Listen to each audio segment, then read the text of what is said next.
Now, speaking of the Black family, what was the moment that brought you to the conscious community, to the conscious movement? I would say the defining moment um, I would say it's a lot of small moments that led up to the moment. And shout out to my mom. My mom is the smartest person who I've ever met. Yes, You definitely, I'm know, sure. she she would at least growing up, touching back on the beginnings, she would have us listening to things like Public Enemy, Fight the Power. We would listen to KRS-One. We would listen to music that had a message in it. She would be very deliberate as far as the books that we read, the books that we were exposed to.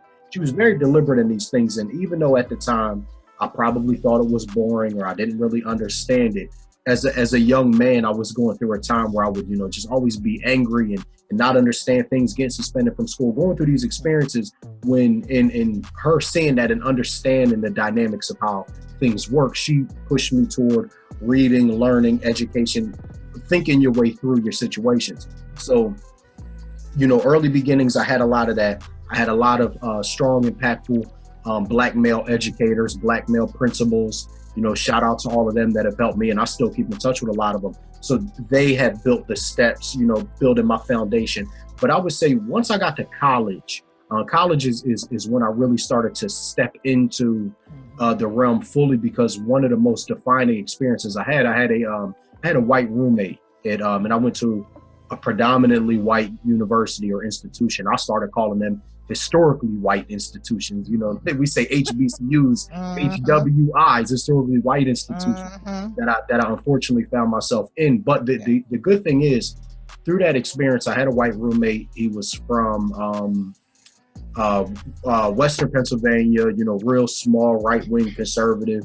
Trump County was where he was from, and that happened to be my roommate. So we would have conversations, and it would mostly always get political and turn into dynamics of speaking on race. And he would speak on the welfare state and say certain things to disparage Black people. And unfortunately, at the time, I didn't have the knowledge, the intellect, the educational backing to deal with those type of things. And I said, I'm not going to allow him to say these things and I don't have an intelligent rebuttal. So I went down a path of reading more, started reading more Marimba Ani, started reading more Dr. Amos Wilson, started reading more John Henrik Clarke, Dr. Ben, and, Neely Fuller, Francis Cress Welsing. Shout out to all of those elders, Runoko Rashidi, every, scholar who you can think of, the pantheon of Black scholars, Chancellor Williams, Franz Fanon, I could keep, name and name, but all of them, I started to read their work. I started to check out their videos on YouTube, started to hear their perspective. And then, the rest was history. Then I've been on this path ever since. Oh yeah. Oh